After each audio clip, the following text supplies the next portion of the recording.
Ben had always been the quiet one. 18, pale, soft-spoken, with eyes that drifted toward the ground when others looked at him.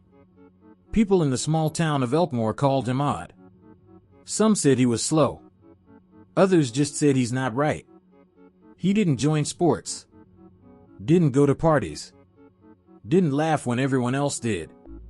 He spent most of his time wandering the old end of town, where a row of decaying houses sat like crooked teeth at the edge of the woods. What's a kid like you doing in Ghost Lane? That part of town's poison. Get a life, Ben. But Ben wasn't wandering. He was listening. Because in those houses, the ones adults said were empty, Ben heard voices. Whispers through rotting walls. Cries from boarded-up bedrooms. A low hum beneath the floorboards that made his stomach twist. No one believed him. Not his mother. Not his teachers. Not even the sheriff, who told him to stop making trouble. They're just old houses, kid. You want attention, get a hobby. But Ben didn't want attention. He wanted the voices to stop begging. It happened one night in October. A dare. 3 older teens, the same ones who called Ben Baby Bones at school, grabbed him from his seat near the edge of the woods and pushed him toward the boarded-up porch of the old Lacey house. Go in. Prove you're not chicken. Stay 1 hour. Come out, and we'll leave you alone forever. Ben's lips trembled. Don't go in there, he whispered. They don't like visitors. They laughed and shoved him through the doorway. He fell hard. And the door slammed shut. Darkness swallowed him. Inside, the house pulsed with cold. Each step creaked with memory. Each hallway smelled like wet ashes and regret. And then he found the door to the basement, behind a bookshelf, beneath a crooked cross. The whispers screamed now. Clear. Terrified. Pleading. Ben gripped the flashlight in shaking hands. Down in the basement, he saw what no one else ever had.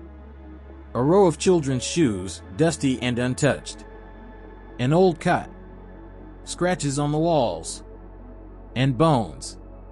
Tiny ones. The house hadn't just been haunted. It had been used. Used to hide what the town wanted to forget. The sun crawled through the mist like an apology. Villagers emerged with spears gripped, expecting ruin. But what they found was peace. No wolves. No destroyed homes.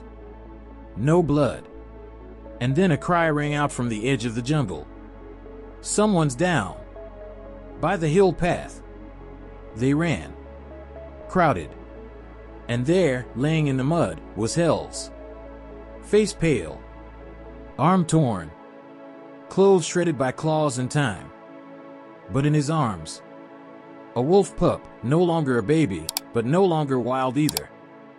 Wrapped gently in the same satchel the village mocked him for. The boy they called coward had come back. Broken. Bleeding. But victorious. He didn't speak for days. Healed slowly. And in that silence, the village saw something they'd never noticed before. The scars on his legs from setting traps. The maps he'd drawn of wolf patterns. The drawings of the pack, tracking them by name. The journal entries, keep them away, don't let them know, not yet. They saw what he had sacrificed. Years of being hated, so they could feel safe. Not for credit. Not for pride. Just because it was right. An elder approached him one day, weeks later.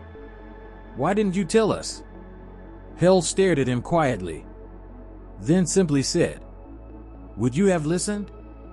He didn't fight to be praised. He fought for people who hated him. And in doing so, he proved that courage doesn't speak loudly. It simply never stops protecting.